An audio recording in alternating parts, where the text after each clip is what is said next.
ನಮಸ್ಕಾರ ವಿದ್ಯಾರ್ಥಿಗಳೇ. ನಾವು ಯಾವುದೇ ಮಷೀನಿಗೆ 100 ರೂಪಾಯಿ ಶಕ್ತಿಯನ್ನು ಕೊಟ್ಟರೆ ಅದು ನಮಗೆ ಅಷ್ಟೇ ಮೌಲ್ಯದ ಕೆಲಸವನ್ನು ಮರಳಿ ಕೊಡುತ್ತದೆಯೇ? ಖಂಡಿತ ಇಲ್ಲ. ಲೋಡ್ ಜಾಸ್ತಿ ಆದಂತೆ ವೋಲ್ಟೇಜ್ ಯಾಕೆ ಕಡಿಮೆಯಾಗುತ್ತದೆ ಮತ್ತು ಶಕ್ತಿ ಎಲ್ಲಿ ವ್ಯರ್ಥವಾಗುತ್ತದೆ? ಇದನ್ನೇ ತಿಳಿಯಲು ಇಂದಿನ ಲೋಡ್ ಟೆಸ್ಟ್ ಮತ್ತು ಎಫಿಷಿಯನ್ಸಿ ಪ್ರಯೋಗ. ಆಲ್ಟರ್ನೇಟರಿಗೆ ಲೋಡ್ ಕನೆಕ್ಟ್ ಮಾಡಿದಾಗ ವೈಂಡಿಂಗ್ನಲ್ಲಿ ಕರೆಂಟ್ ಹರಿಯಲು ಶುರು ಮಾಡುತ್ತದೆ. ಈ ವೈಂಡಿಂಗ್ನ ರೆಸಿಸ್ಟೆನ್ಸ್ ಮತ್ತು ಇಂಪಿಡೆನ್ಸ್ನಿಂದಾಗಿ ಸ್ವಲ್ಪ ವೋಲ್ಟೇಜ್ ಅಲ್ಲೇ ಖರ್ಚಾಗುತ್ತದೆ. ಇದಲ್ಲದೆ ಘರ್ಷಣೆಯಿಂದ ಉಂಟಾಗುವ ಶಾಖವು ಶಕ್ತಿಯನ್ನು ವ್ಯರ್ಥ ಮಾಡುತ್ತದೆ. ಇದನ್ನೇ ನಾವು ಲಾಸ್ ಎನ್ನುತ್ತೇವೆ. ಇಲ್ಲಿ 2 ಮುಖ್ಯ ವಿಷಯಗಳಿವೆ. ಮೊದಲನೆಯದು ವೋಲ್ಟೇಜ್ ರೆಗ್ಯುಲೇಷನ್. ಲೋಡ್ ಹೆಚ್ಚಾದಂತೆ ವೋಲ್ಟೇಜ್ ಕೆಳಮುಖವಾಗಿ ಬಾಗುತ್ತದೆ. ಎರಡನೆಯದು ಎಫಿಷಿಯನ್ಸಿ. ಇದು ಯಾವಾಗಲೂ ಒಂದೇ ಆಗಿರುವುದಿಲ್ಲ. ಕಡಿಮೆ ಲೋಡ್ನಲ್ಲಿ ದಕ್ಷತೆ ಕಡಿಮೆ ಇರುತ್ತದೆ, ಆದರೆ ರೇಟೆಡ್ ಲೋಡ್ ಹತ್ತಿರ ಬಂದಾಗ ಮ್ಯಾಕ್ಸಿಮಮ್ ಆಗುತ್ತದೆ. ಈ ಪ್ರಯೋಗದ ಗೋಲ್ಡನ್ ರೂಲ್ ಇಲ್ಲಿದೆ. ಲೋಡ್ ಹಾಕಿದಾಗ ಮೋಟಾರ್ ಸ್ಲೋ ಆಗುತ್ತದೆ, ಆದರೆ ನಾವು ರೇಟೆಡ್ ಸ್ಪೀಡ್ ಅಂದರೆ 1500 RPM ಕಾಪಾಡಿಕೊಳ್ಳುವುದು ಕಡ್ಡಾಯ. ಇಲ್ಲದಿದ್ದರೆ ನಿಮ್ಮ ವೋಲ್ಟೇಜ್ ಮತ್ತು ಎಫಿಷಿಯನ್ಸಿ ಲೆಕ್ಕಾಚಾರ ಎರಡೂ ತಪ್ಪಾಗುತ್ತದೆ. ಈಗ ನಾವು ಟ್ರೈನರ್ ಕಿಟ್ ಬಳಸಿ ಹಂತ ಹಂತವಾಗಿ ಲೋಡ್ ಹೆಚ್ಚಿಸುತ್ತಾ ರೀಡಿಂಗ್ಸ್ ತೆಗೆದುಕೊಳ್ಳೋಣ. ನೆನಪಿಡಿ, ಪ್ರತಿ ಹಂತದಲ್ಲೂ ಸ್ಪೀಡ್ ಚೆಕ್ ಮಾಡಿ ಅಡ್ಜಸ್ಟ್ ಮಾಡುವುದನ್ನು ಮರೆಯಬೇಡಿ. ಬನ್ನಿ ಶುರು ಮಾಡೋಣ. ಡಿಯರ್ ಸ್ಟೂಡೆಂಟ್ಸ್, ಟ್ರೈನೀಸ್ ನೋಡಿ, ಇವತ್ತು ನಾವು ಮೋಟಾರ್ ಜನರೇಟರ್ ಸೆಟ್ಟಲ್ಲಿ AC ಆಲ್ಟರ್ನೇಟರ್ ಜನರೇಟರ್ನ ಲೋಡ್ ಮಾಡೋದು ಹೇಗೆ ಅಂತಕ್ಕಂಥ ತಿಳ್ಕೊಳ್ಳೋಣ. ಯಾವ ರೀತಿ ಲೋಡ್ ಮಾಡೋದು, ಅದರ ಎಫಿಷಿಯನ್ಸಿ ಯಾವ ರೀತಿ ಕಂಡುಹಿಡಿಯೋದು ಅಂತಕ್ಕಂಥದ್ದನ್ನ ಈ ಎಕ್ಸ್ಪೆರಿಮೆಂಟಲ್ಲಿ ತಿಳ್ಕೊಳ್ಳೋಣ. ಸೊ ಇದಕ್ಕೆ ಬೇಕಾಗಿರ್ತಕ್ಕಂಥ ಮೆಟೀರಿಯಲ್ಸ್ ಏನೇನಪ್ಪ ಅಂದರೆ, motor generator set DC to AC ಇರ್ತಕ್ಕಂಥ ನಮ್ಮಲ್ಲಿರ್ತಕ್ಕಂಥ ಕಂಟ್ರೋಲ್ ಪ್ಯಾನಲ್ ಬೇಕು. ಕಂಟ್ರೋಲ್ ಪ್ಯಾನಲಲ್ಲಿ ಇಲ್ಲಿ ನಮಗೆ 2 ಥರ DC ಸೋರ್ಸ್ ಬರ್ತಕ್ಕಂಥ ಔಟ್ಪುಟನ್ನು ಕೊಟ್ಟಿದ್ದಾರೆ. ಒಂದು ನಮ್ಮ DC ಮೋಟ್ರು 440 ವೋಲ್ಟ್ಸ್ ಇರೋದ್ರಿಂದ 440 ವೋಲ್ಟ್ಸ್ DC ವೋಲ್ಟೇಜ್ ಬರುತ್ತೆ. ಮತ್ತು ಆಲ್ಟರ್ನೇಟ್ರಲ್ಲಿರ್ತಕ್ಕಂಥ ಫೀಲ್ಡ್ ಎಕ್ಸೈಟೇಷನ್ ಆಗಲಿಕ್ಕೋಸ್ಕರ 220 ವೋಲ್ಟ್ಸು ವೋಲ್ಟೇಜನ್ನು ಬರೋದಕ್ಕೆ ಪ್ರಾವಿಷನನ್ನು ಮಾಡಿದ್ದಾರೆ ಇದರಲ್ಲಿ. ಸೊ ನೆಕ್ಸ್ಟು ನಮಗೆ ಮೋಟ್ರನ್ನು ಸ್ಟಾರ್ಟ್ ಮಾಡಲಿಕ್ಕೆ, ನಮಗೆ ಶಂಟ್ ಮೋಟ್ರನ್ನು ಸ್ಟಾರ್ಟ್ ಮಾಡಲಿಕ್ಕೆ ನಮಗೆ 4 ಪಾಯಿಂಟ್ ಸ್ಟಾರ್ಟರನ್ನು ಯೂಸು ಮಾಡ್ತೀವಿ, ಅಥವಾ ನೀವು 3 ಪಾಯಿಂಟ್ ಸ್ಟಾರ್ಟರ್ನ ಬೇಕಾದ್ರೂ ಯೂಸು ಮಾಡಬಹುದು, ಏನು ತಪ್ಪಿಲ್ಲ. ಸೊ ಇಲ್ಲಿ ನಾವು 4 ಪಾಯಿಂಟ್ ಸ್ಟಾರ್ಟರ್ನ ಯೂಸು ಮಾಡೋಣ. ಸೊ ಅದಾದಮೇಲೆ ಫೀಲ್ಡ್, ಒಂದು ಆಲ್ಟರ್ನೇಟರ್ ಫೀಲ್ಡನ್ನು ಕಂಟ್ರೋಲ್ ಮಾಡಲಿಕ್ಕೆ ಒಂದು ರಿಯೋಸ್ಟಾಟನ್ನು ಕೊಟ್ಟಿದ್ದಾರೆ. 700 ohms 1.5 amps, ಇನ್ನೊಂದು 50 ohms 5 amps ಇದೆ. ಸೊ ಇದು ಆರ್ಮೇಚರ್ ಕಂಟ್ರೋಲ್ ಮೆಥಡಲ್ಲಿ ನಾವೇನು ಮಾಡ್ತೀವಿ, ಸ್ಪೀಡನ್ನು ಕಂಟ್ರೋಲ್ ಮಾಡಲಿಕ್ಕೆ ಯೂಸ್ ಮಾಡಲಿಕ್ಕೆ ಒಂದು ರಿಯೋಸ್ಟಾಟನ್ನು ಕೊಟ್ಟಿದ್ದಾರೆ. ನೆಕ್ಸ್ಟು DC ಮೀಟ್ರ್ ಸೆಟ್ ಇದೆ. ಇದರೊಳಗಡೆ ಒಂದು ವೋಲ್ಟ್ ಮೀಟ್ರ್ ಇದೆ, 2 ಅಮ್ಮೀಟರ್ಸ್ ಇದೆ. ಒಂದು ವೋಲ್ಟ್ ಮೀಟ್ರನ್ನ ನಾವು ಸಪ್ಲೈ ವೋಲ್ಟೇಜ್ಗೆ ಕನೆಕ್ಟ್ ಮಾಡ್ತೀವಿ. ಇಲ್ಲಿ ನಾವು DC ಮೀಟರ್ಸನ್ನು ಕನೆಕ್ಟ್ ಮಾಡಬೇಕಾದ್ರೆ ಪೊಲಾರಿಟಿನ ನೀವು ಮಸ್ಟ್ ಆ್ಯಂಡ್ ಶುಡ್ ಗಮನ ಕೊಡಲೇಬೇಕು. +2 ಪ್ಲಸ್ಸೇ ಕೊಡಬೇಕು, -2 ಮೈನಸ್ಸೇ ಕೊಡಬೇಕು. DC ಮೀಟರ್ಗಳ ವಿಷಯದಲ್ಲಿ ಪೊಲಾರಿಟಿ ಪ್ರಾಣ ಇದ್ದ ಹಾಗೆ. ಪ್ಲಸ್ ವೈರ್ ಅನ್ನು ಪ್ಲಸ್ ಟರ್ಮಿನಲಿಗೆ ಮತ್ತು ಮೈನಸ್ ವೈರ್ ಅನ್ನು ಮೈನಸ್ ಟರ್ಮಿನಲಿಗೆ ಕೊಡಲೇಬೇಕು. ತಪ್ಪಿ ಉಲ್ಟಾ ಕೊಟ್ರೆ ಮೀಟರ್ನ ಪಾಯಿಂಟರ್ ಜೋರಾಗಿ ಹಿಂದಕ್ಕೆ ಹೊಡೆದು ಕಾಯಿಲ್ ಸುಟ್ಟು ಹೋಗುವ ಸಾಧ್ಯತೆ ಇರುತ್ತದೆ. ಹುಷಾರು. ನೆಕ್ಸ್ಟ್ 2 ಅಮ್ಮೀಟರ್ ಇದೆ. ಒಂದು ಅಮ್ಮೀಟ್ರನ್ನ ನಾವು ಮೋಟಾರ್ ಇನ್ಪುಟ್ ಕರೆಂಟ್ ಎಷ್ಟು ತಗೊಳುತ್ತೆ ಆರ್ಮೇಚರ್ ಜೊತೆ ಕೊಡ್ತೀವಿ. ಇನ್ನೊಂದು ಅಮ್ಮೀಟ್ರ್ DC ಅಮ್ಮೀಟ್ರನ್ನ ಫೀಲ್ಡ್ ವೈಂಡಿಂಗ್ ಎಷ್ಟು ಕರೆಂಟ್ ತಗೊಳುತ್ತೆ ಅಂತ ನೋಡಲಿಕ್ಕೆ ಕೊಡ್ತೀವಿ. ನೆಕ್ಸ್ಟು AC ಮೀಟ್ರ್ ಸೆಟ್ ಇದೆ. ಸೊ AC ಮೀಟ್ರ್ ಸೆಟ್ಟಲ್ಲಿ ನಾವು ಫ್ರೀಕ್ವೆನ್ಸಿ ಮೀಟ್ರು ಕೊಟ್ಟಿದ್ದೀವಿ. ನೆಕ್ಸ್ಟು ವೋಲ್ಟ್ ಮೀಟ್ರ್ ಇದೆ. AC ವೋಲ್ಟೇಜನ್ನು ಮೆಷರ್ ಮಾಡಲಿಕ್ಕೆ, ಔಟ್ಪುಟ್ ಎಷ್ಟು ವೋಲ್ಟೇಜ್ ಬರ್ತಾ ಇದೆ ಅಂತ ನೋಡಲಿಕ್ಕೆ, ಔಟ್ಪುಟ್ ಫ್ರೀಕ್ವೆನ್ಸಿ ಎಷ್ಟು ಬರ್ತಾ ಇದೆ ಅಂತ ನೋಡಲಿಕ್ಕೆ ಫ್ರೀಕ್ವೆನ್ಸಿ ಮೀಟ್ರ್ ಇದೆ. ಇಲ್ಲೂ ಕೂಡ ವೋಲ್ಟ್ ಮೀಟ್ರನ್ನ ಪ್ಯಾರಲಾಗೆ ಕನೆಕ್ಟ್ ಮಾಡಬೇಕು, ಯಾವುದೇ ಕಾರಣಕ್ಕೂ ಸೀರೀಸಲ್ಲಿ ಕನೆಕ್ಟ್ ಮಾಡಬಾರ್ದು ವೋಲ್ಟ್ ಮೀಟ್ರನ್ನ. ನೆನಪಿಡಿ, ವೋಲ್ಟ್ ಮೀಟರ್ಗೆ ತುಂಬಾ ಹೈ ರೆಸಿಸ್ಟೆನ್ಸ್ ಇರುತ್ತೆ. ಅಕಸ್ಮಾತ್ ಇದನ್ನು ನೀವು ಲೋಡ್ಗೆ ಸೀರೀಸ್ ಆಗಿ ಕನೆಕ್ಟ್ ಮಾಡಿದ್ರೆ ಸರ್ಕ್ಯೂಟ್ ಓಪನ್ ಆದ ಹಾಗೆ ಆಗಿ ಕರೆಂಟ್ ಹರಿಯೋದಿಲ್ಲ ಮತ್ತು ರೀಡಿಂಗ್ ಸಿಗೋದಿಲ್ಲ. ಅದಕ್ಕೆ ವೋಲ್ಟ್ ಮೀಟರ್ ಯಾವಾಗಲೂ ಪ್ಯಾರಲಲ್ ಆಗಿರಬೇಕು. ನೆಕ್ಸ್ಟ್ ಅಮ್ಮೀಟ್ರ್ ಇದೆ. ಲೋಡ್ ಕರೆಂಟ್ ಎಷ್ಟು ತಗೊಳುತ್ತೆ ಅಂತಕ್ಕಂಥ ನೋಡ್ತಕ್ಕಂಥದ್ದು ಅಮ್ಮೀಟ್ರ್ ಇದೆ. ಸೊ ಈ ಅಮ್ಮೀಟ್ರನ್ನ ನಾವು ಏನು ಮಾಡ್ತೀವಿ, ಇನ್ ಸೀರೀಸ್ ವಿತ್ ಸಪ್ಲೈ ಕೊಡಬೇಕು. ಸೊ ಇದು ಕೂಡ AC ವೋಲ್ಟ್ ಮೀಟ್ರ್, AC ಅಮ್ಮೀಟ್ರ್ ಆಗಿರೋದ್ರಿಂದ ಇದನ್ನು ನಾವು ಲೋಡ್ ಕನೆಕ್ಷನ್ಗೆ ಡೈರೆಕ್ಟಾಗಿ ಇನ್ ಸೀರೀಸಲ್ಲಿ ಕೊಡ್ತೀವಿ.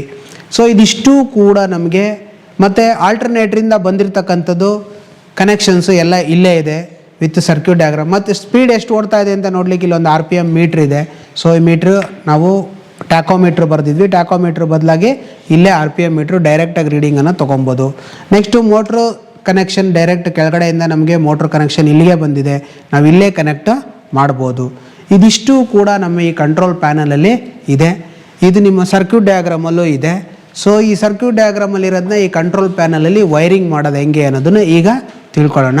ಸೊ ನಾವು ಬಿಲ್ಡಪ್ ದ ವೋಲ್ಟೇಜ್ ಮಾಡಿದ್ದಾಯಿತು. ಈಗ ಎರಡನೇ ಎಕ್ಸ್ಪೆರಿಮೆಂಟ್ ಮಾಡ್ತಾ ಇದ್ದೀವಿ, ಟು ಲೋಡ್ ದ ಆಲ್ಟರ್ನೇಟರನ್ನು ಯಾವ ರೀತಿ ಲೋಡಿಂಗ್ ಮಾಡೋದು. ಲೋಡಿಂಗ್ ಅಂದರೆ ಅದಕ್ಕೆ ಕರೆಂಟ್ ಯಾವ ರೀತಿ ಜನ್ರೇಟ್ ಮಾಡುತ್ತೆ, ಆ ಕರೆಂಟ್ ಯಾವ ರೀತಿ ಅದರಿಂದ ತಗೊಳ್ಳೋದು ಅಂತಕ್ಕಂಥ ಒಂದು ಎಕ್ಸ್ಪೆರಿಮೆಂಟನ್ನು ನಾವು ಮಾಡೋಣ ಈಗ. ಸೊ ಇದಕ್ಕೆ ಫಸ್ಟು ವೈರ್ಸ್ ತೊಗೊಳ್ಳಿ, ಪ್ಯಾಚ್ ಕಾರ್ಡ್ಸ್ ತೊಗೊಳ್ಳಿ. ಈ ಪ್ಯಾಚ್ ಕಾರ್ಡ್ಸ್ ಯಾವುದೇ ಕಾರಣಕ್ಕೆ ಸ್ಕಿನ್ ಆಗಿರಬಾರ್ದು, ಕಟ್ ಆಗಿರಬಾರ್ದು, ಲೂಸ್ ಕನೆಕ್ಷನ್ ಇರಬಾರ್ದು, ಇದ್ರ ಮುಂದೆ ಕ್ಲಿಪ್ ಬಿಗಿಯಾಗಿ ಇರಬೇಕು ಅಂಥದನ್ನು ತೊಗೊಳ್ಳಿ. ಸೊ ಫಸ್ಟ್ ನಾವೇನು ಮಾಡ್ತೀವಿ, ಮೋಟ್ರ್ ಕನೆಕ್ಷನ್ಸನ್ನು ಫಸ್ಟ್ ಕಂಪ್ಲೀಟ್ ಮಾಡ್ಕೊಳ್ಳೋಣ. ಸೊ ನಮ್ಮಲ್ಲಿರ್ತಕ್ಕಂಥ DC ಶಂಟ್ ಮೋಟ್ರ್ ಕನೆಕ್ಷನ್ನು, DC ಶಂಟ್ ಮೋಟ್ರನ್ನ ಆನ್ ಮಾಡಬೇಕು ಅಂದರೆ ಸ್ಟಾರ್ಟರ್ ಅವಶ್ಯಕತೆ ಇದೆ. ಆ ಸ್ಟಾರ್ಟರ್ ಮುಖಾಂತರ ನಾವೇನು ಮಾಡ್ತೀವಿ, ಮೋಟ್ರ್ ಕನೆಕ್ಷನನ್ನು ಮಾಡೋಣ. ಫಸ್ಟ್ ಸಪ್ಲೈಯಿಂದ ಶುರು ಮಾಡೋಣ. DC ಸಪ್ಲೈ 440 ವೋಲ್ಟ್ಸ್ ಬರೋದು ಡೈರೆಕ್ಟಾಗಿ ಎಲ್ಲಿಗೆ ಹೋಗುತ್ತೆ, ಸ್ಟಾರ್ಟರ್ ಎಲ್ಲಿಗೆ ಹೋಗುತ್ತೆ. ಸ್ಟಾರ್ಟರ್ ಎಯಿಂದ ಬರ್ತಕ್ಕಂಥದ್ದು ಇದು ಆರ್ಮೇಚರ್ಗೆ ಹೋಗ್ತಕ್ಕಂಥದ್ದು ಎ ಟರ್ಮಿನಲ್ಲು. ಅಲ್ಲಿಂದ ಬಂದಿದ್ದು ಅಮ್ಮೀಟರ್ ಪಾಸಿಟಿವ್ಗೆ ಕೊಡ್ತೀನಿ. ಅಮ್ಮೀಟ್ರು ನೆಗೆಟಿವಿಂದ ಬಂದಿದ್ದು, ಅಮ್ಮೀಟ್ರ್ ನೆಗೆಟಿವಿಂದ ಬಂದಿದ್ದು ಸ್ಪೀಡ್ ಕಂಟ್ರೋಲ್ ಮಾಡಲಿಕ್ಕೆ ನಾವು ಒಂದು ರಿಯೋಸ್ಟ್ಯಾಟ್ನ ಯೂಸ್ ಮಾಡ್ತೀವಿ. ಸೊ ರಿಯೋಸ್ಟ್ಯಾಟ್ನ ಒಂದು ಟರ್ಮಿನಲ್ಗೆ ಬರುತ್ತೆ. ಈ ರಿಯೋಸ್ಟ್ಯಾಟ್ ಕಂಟ್ರೋಲ್ ಇಲ್ಲಿದೆ, ಆ ರಿಯೋಸ್ಟ್ಯಾಟಿಗೆ ಬರುತ್ತೆ. ಆ ರಿಯೋಸ್ಟ್ಯಾಟಿಂದ ಬಂದಿದ್ದು ಅಲ್ಲಿಂದ ಬಂದಿದ್ದು ಡೈರೆಕ್ಟಾಗಿ ಆರ್ಮೇಚರ್ A1 ಟರ್ಮಿನಲ್ಗೆ ಬರುತ್ತೆ. ನೆಕ್ಸ್ಟು A2 ಟರ್ಮಿನಲ್ಲಿಂದ ಆರ್ಮೇಚರ್ A2 ಟರ್ಮಿನಲ್ಲಿಂದ ಡೈರೆಕ್ಟಾಗಿ ನಿಮಗೆ ನೆಗೆಟಿವ್ ಆಫ್ ದ 440 ವೋಲ್ಟ್ ಸಪ್ಲೈಗೆ ಬರುತ್ತೆ. ಸೊ ಅಲ್ಲಿಗೆ armature connection through rheostat through ammeter complete ಆಯಿತು. ನೆಕ್ಸ್ಟ್ ಈಗ F ಕನೆಕ್ಷನ್ ಅಂದರೆ ಫೀಲ್ಡ್ ಕನೆಕ್ಷನ್ಗೆ ಹೋಗುತ್ತೆ. ಸ್ಟಾರ್ಟ್ರಿಂದ F ಅಂದರೆ ಫೀಲ್ಡ್ಗೆ ಹೋಗುತ್ತೆ. ಇಲ್ಲಿ field winding, shunt field winding F1 ಅಥವಾ E1ಗೆ ಬರುತ್ತೆ. So next F2 shunt field winding end ನಮಗೆ ಆರ್ಮೇಚರ್ A2ಗೆ ಏನಾಗುತ್ತೆ, ಶಾರ್ಟ್ ಆಗುತ್ತೆ. A2 E2 ಶಾರ್ಟ್ ಆಗುತ್ತೆ. ಇಲ್ಲಿ A2 F2 ಶಾರ್ಟ್ ಆಗಿದೆ. ಸೊ ಅಲ್ಲಿಗೆ ಮೋಟ್ರ್ ಕನೆಕ್ಷನ್ಸ್ ಫುಲ್ಲು ಕಂಪ್ಲೀಟು ಆಯಿತು. ವೋಲ್ಟ್ ಮೀಟ್ರ್ ಒಂದು ಕನೆಕ್ಟ್ ಮಾಡಬೇಕು. ವೋಲ್ಟ್ ಮೀಟ್ರು ಪ್ಲಸ್ಸಿಂದ ಬಂದಿದ್ದು 440 ವೋಲ್ಟ್ ಸಪ್ಲೈ ವೋಲ್ಟೇಜ್ ಪ್ಲಸ್ಗೆ ಬರುತ್ತೆ. ವೋಲ್ಟ್ ಮೀಟ್ರು ಮೈನಸ್ಸಿಂದ ಬಂದಿದ್ದು 440 ವೋಲ್ಟ್ಸ್ ಮೈನಸ್ಗೆ ಬರುತ್ತೆ. ನೆಕ್ಸ್ಟು ಸ್ಟಾರ್ಟರ್ ನೆಗೆಟಿವಿಂದ ಬಂದಿದ್ದು 440 ವೋಲ್ಟ್ಸ್ ಮೈನಸ್ಗೆ ಬರುತ್ತೆ. 440 ವೋಲ್ಟ್ಸ್ ಮೈನಸ್. ಅಲ್ಲಿಗೆ ನಮ್ಮ ಈ ಕನೆಕ್ಷನ್ ಪೂರ್ತಿ ಮೋಟ್ರ್ ಸೈಡ್ ಕನೆಕ್ಷನ್ನು ಕಂಪ್ಲೀಟ್ ಆಯಿತು. ಈಗ ನಾವು ಜನ್ರೇಟ್ರ್ ಸೈಡ್ ಕನೆಕ್ಷನ್. ಜನ್ರೇಟ್ರಲ್ಲಿ ಏನೇನಿದೆ, ಫೀಲ್ಡ್ ವೈಂಡಿಂಗ್ ಇದೆ ಮತ್ತು ಸ್ಟಾರ್ ಕನೆಕ್ಟೆಡ್ ವೈಂಡಿಂಗ್ ಇದೆ. ಅದ್ರ ವೈಂಡಿಂಗಿಂದ ಕನೆಕ್ಷನ್ ಮಾಡೋಣ. ಫಸ್ಟು ನಾವು DC ಸಪ್ಲೈ ಕೊಡ್ತಕ್ಕಂಥ ಫೀಲ್ಡ್ ವೈಂಡಿಂಗ್ ಕನೆಕ್ಷನನ್ನು ಫಸ್ಟ್ ಕಂಪ್ಲೀಟು ಮಾಡೋಣ. ಫೀಲ್ಡ್ ವೈಂಡಿಂಗ್ ಕನೆಕ್ಷನ್ನ ಫಸ್ಟ್ ಕಂಪ್ಲೀಟ್ ಮಾಡಬೇಕು ಅಂದರೆ ಫಸ್ಟ್ ನಮಗೆ ಎಕ್ಸೈಟೇಷನ್ ವೋಲ್ಟೇಜ್ 220 ವೋಲ್ಟ್ಸ್ ಬರುತ್ತಿಲ್ಲಿ. ಅದ್ರ ಪ್ಲಸ್ಸಿಂದ ಬಂದಿದ್ದು 220 ವೋಲ್ಟ್ಸ್ ಪ್ಲಸ್ಸಿಂದ ಬಂದಿದ್ದನ್ನು ನಾನು ಇಲ್ಲಿ ಇನ್ನೊಂದು ಅಮ್ಮೀಟ್ರ್ ಇದೆ, DC ಅಮ್ಮೀಟ್ರ್ ಪ್ಲಸ್ಗೆ ಕೊಟ್ಟೆ. DC ಅಮ್ಮೀಟರ್ ಮೈನಸ್ಸಿಂದ ಬಂದಿದ್ದು ನೋಡಿ, DC ಅಮ್ಮೀಟರ್ ಮೈನಸ್ಸಿಂದ ಬಂದಿದ್ದು ಫೀಲ್ಡ್ ಎಕ್ಸೈಟೇಷನ್ ರಿಯೋಸ್ಟ್ಯಾಟ್ ಅಂತ ಅವಾಗಲೇ ಹೇಳಿದ್ನಲ್ಲ, ಅದರಿಂದ ಅದ್ರದ್ದು ಸ್ಟಾರ್ಟರ್ ಇದ್ರದ್ದು ಕನೆಕ್ಷನ್ ಅದರದ್ದು ಇಲ್ಲಿದೆ, ರಿಯೋಸ್ಟ್ಯಾಟ್ ಕನೆಕ್ಷನ್ನು ಇಲ್ಲಿಗೆ ಕೊಡ್ತೀನಿ.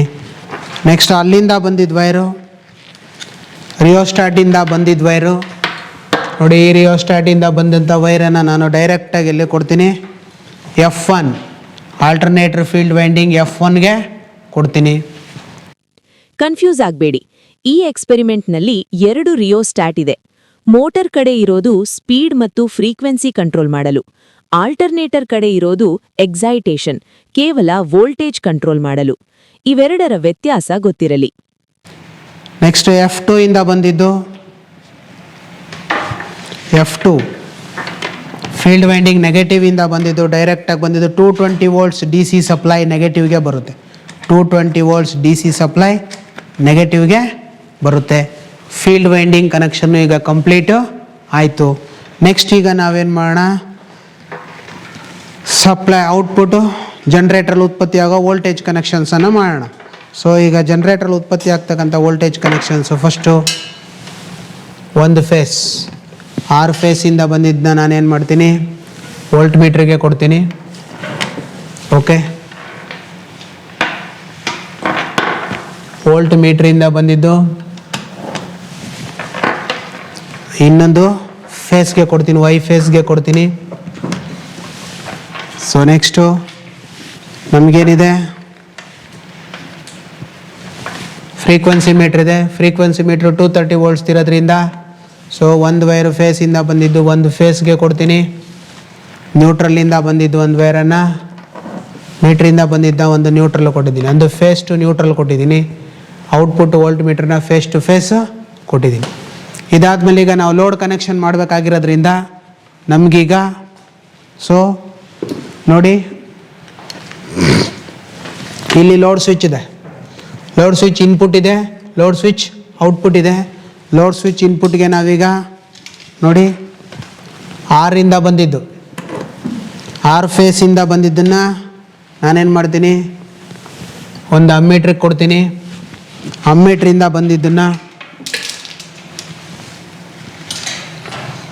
ಅಮ್ಮೀಟ್ರಿಂದ ಬಂದಿದ್ದನ್ನು 6 ಕೊಟ್ಟೆ, ಲೋಡ್ ಸ್ವಿಚ್ ಇನ್ಪುಟ್ಟು ಕೊಟ್ಟೆ ನೋಡಿ. ನೆಕ್ಸ್ಟು ವೈಯಿಂದ ಬಂದಿದ್ದನ್ನು ವೈ ಫೇಸ್, ಆಲ್ಟರ್ನೇಟ್ರ್ ವೈ ಫೇಸಿಂದ ಬಂದಿದ್ದ ಔಟ್ಪುಟ್ಟನ್ನು ನಾನು ಡೈರೆಕ್ಟಾಗಿ load switch input Y phase ಕೊಟ್ಟೆ. ಬಿ ಫೇಸ್,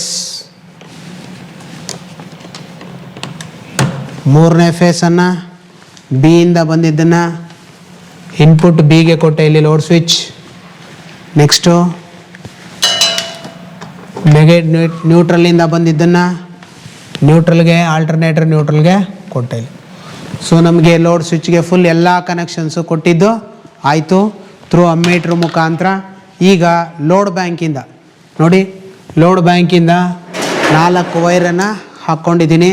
ಸೊ ಒಂದು RYB, ಒಂದು R ಫೇಸಿಗೆ ಕೊಡ್ತೀನಿ ನೋಡಿ, ಒಂದು R ಫೇಸ್, ಒಂದು ವೈ ಫೇಸ್, ಇನ್ನೊಂದು ಬಿ ಫೇಸ್, ಇನ್ನೊಂದು ನ್ಯೂಟ್ರಲ್. ಸೊ ಇಷ್ಟನ್ನು ಕೂಡ ನಾನು ಲೋಡ್ಗೆ ಕೊಟ್ಟೆ. ಈಗ ಸ್ವಿಚ್ಚನ್ನು, ಲೋಡ್ ಸ್ವಿಚ್ಚನ್ನು ಆಫ್ ಕಂಡೀಷನಲ್ಲೇ ಇಟ್ಕೊಬೇಕು. ನೆಕ್ಸ್ಟ್ ಏನು ಮಾಡಬೇಕು, ಮೋಟ್ರ್ 440 ವೋಲ್ಟ್ಸ್, ನಿಮ್ಮ ಮೋಟ್ರಿಗೆ ಸಪ್ಲೈಯನ್ನು ಆನ್ ಮಾಡಬೇಕು. ಆನ್ ಮಾಡಿದ ತಕ್ಷಣ ನಿಮಗೆ ವೋಲ್ಟೇಜ್ ಬರುತ್ತೆ 440, ಇಲ್ಲಿ 560 ಬರ್ತಾ ಇದೆ. ಸೊ ಯಾಕೆಂದರೆ ಡ್ಯೂ ಟು ರಿಯಾಕ್ಟೆನ್ಸ್ ಸ್ವಲ್ಪ ರೆಕ್ಟಿಫೈರ್ ಯೂಸ್ ಮಾಡಿರೋದ್ರಿಂದ, ವಿತೌಟ್ ಫಿಲ್ಟರ್ ಇರೋದ್ರಿಂದ ಏನಾಗುತ್ತೆ, ನಿಮಗೆ ಒಂದು ಸ್ವಲ್ಪ ರಿಯಾಕ್ಟೆನ್ಸಿಂದ ಸ್ವಲ್ಪ ವೋಲ್ಟೇಜು ರೈಸು ಆಗುತ್ತೆ. ಅದೇನು ಎಫೆಕ್ಟ್ ಮಾಡಲ್ಲ. ಹ್ಯಾಂಡಲನ್ನು ನೀವು ಸ್ಟಾರ್ಟರ್ ಹ್ಯಾಂಡಲನ್ನು ನಿಧಾನಕ್ಕೆ ಮೂವ್ ಮಾಡಿ ವೋಲ್ಟೇಜನ್ನು ಜನ್ರೇಟು ಮಾಡಿ. ಸೊ ಮಾಡಿದ್ರಿ ಅಲ್ವಾ? ಸೊ ಮಾಡಿದ ತಕ್ಷಣ ಏನಾಯಿತು, ಫೀಲ್ಡ್ ಕರೆಂಟ್ 0 ಇದೆ, but phase to phase voltage ಎಷ್ಟು 23.6 ವೋಲ್ಟ್ಸ್ ಇದೆ, ಡ್ಯೂ ಟು ರೆಸಿಡಿಯಲ್ ಮ್ಯಾಗ್ನೆಟಿಸಮ್ ಇದೆ. ಸೊ ಈಗೇನು ಮಾಡಿ, ಎಕ್ಸೈಟೇಷನ್ ವೋಲ್ಟೇಜನ್ನು ಆನ್ ಮಾಡಿ. ಎಕ್ಸೈಟೇಷನ್ ವೋಲ್ಟೇಜ್ನ ಆನ್ ಮಾಡಿದ್ರಿ. ಆನ್ ಮಾಡಿದ ತಕ್ಷಣ ಎಷ್ಟು ಬಂತು, 243 ವೋಲ್ಟ್ಸು ಬಂತು. 53 ಹರ್ಟ್ಸಲ್ಲಿದೆ. ಫೀಲ್ಡ್ ಕರೆಂಟ್ ನೋಡಿ 0.19 ಆಮ್ಸ್ ಇದೆ. So 244 volts phase to phase voltage ಇದೆ. ಇನ್ಪುಟ್ ವೋಲ್ಟೇಜು 557.2 ಇದೆ. ಕರೆಂಟು 0.41 ಆಮ್ಸ್ ಇದೆ. ಓಕೆನಾ? ಈಗ ನೀವೇನು ಮಾಡಬೇಕು, 440 ವೋಲ್ಟ್ಸ್ಗೆ ವೋಲ್ಟೇಜನ್ನು ಬಿಲ್ಡಪ್ ಮಾಡ್ಕೊಳ್ಳಿ. ಸೊ ನೋಡಿ, ಕ್ರಿಯೋಸ್ಟಾಟ್ನ ಕಟ್ಔಟ್ ಮಾಡ್ತಾ ಬಂದರೆ ನಿಮ್ಗೆ ವೋಲ್ಟೇಜ್ ರೈಸ್ ಆಗ್ತಾ ಬರುತ್ತೆ. ಸೊ ಎಷ್ಟು ಬಂತು, 410, 415, 420,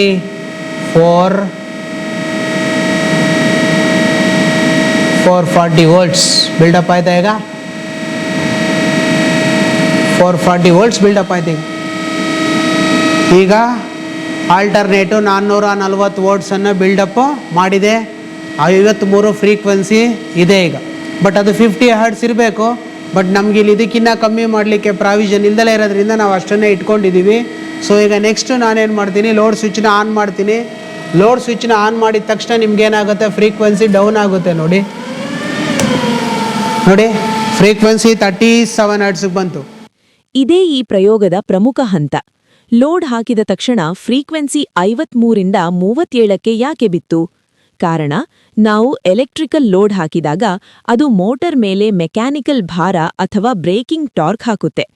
ಆಗ ಮೋಟರ್ ಸ್ಪೀಡ್ ಕಡಿಮೆ ಆಗುತ್ತೆ. ಸ್ಪೀಡ್ ಕಡಿಮೆಯಾದರೆ ಫ್ರೀಕ್ವೆನ್ಸಿ ಕೂಡ ಕಡಿಮೆ ಆಗಲೇಬೇಕು. ಆಗೇನು ಮಾಡಿ, ನೀವು ಕಟ್ಔಟ್ ಮಾಡ್ತಾ ಬನ್ನಿ.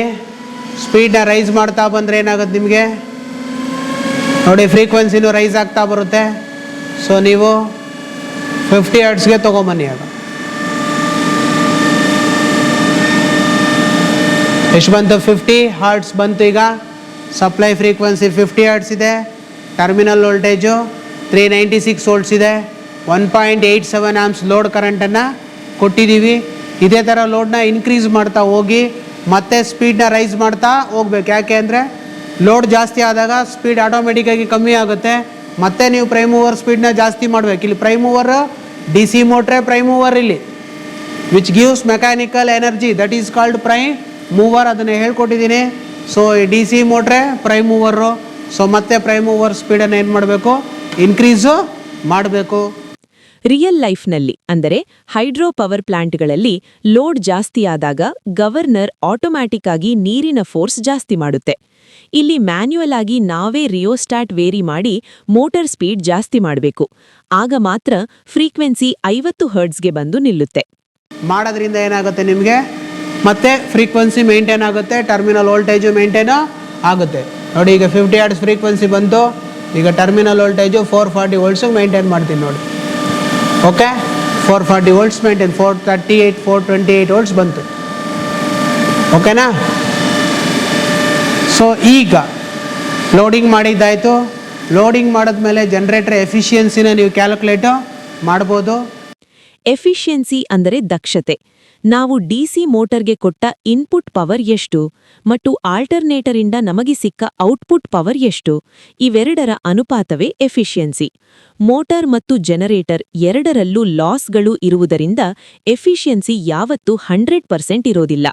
ಹೆಂಗೆ ಮಾಡ್ತೀರಾ ಅಂದರೆ, ಔಟ್ಪುಟ್ ವೋಲ್ಟೇಜ್ ಇದೆ, ಔಟ್ಪುಟ್ ಕರೆಂಟು ಇದೆ, ಲೋಡ್ ಕರೆಂಟ್ ಇದೆ, ಎರಡೂ ಸಿಗುತ್ತೆ. So power is equal to √3 into VL into IL into cos theta.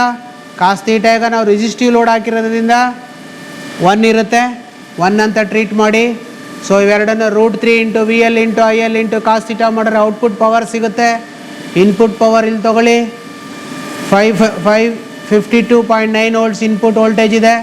Current 3.78 volts ಇದೆ, 78 ಆಂಪ್ಸ್ ಇದೆ. ಸೊ ಇವೆರಡನ್ನು ಮಲ್ಟಿಪ್ಲೈ ಮಾಡಿ ನಿಮ್ಗೆ ಇನ್ಪುಟ್ ಪವರು ಸಿಗುತ್ತೆ.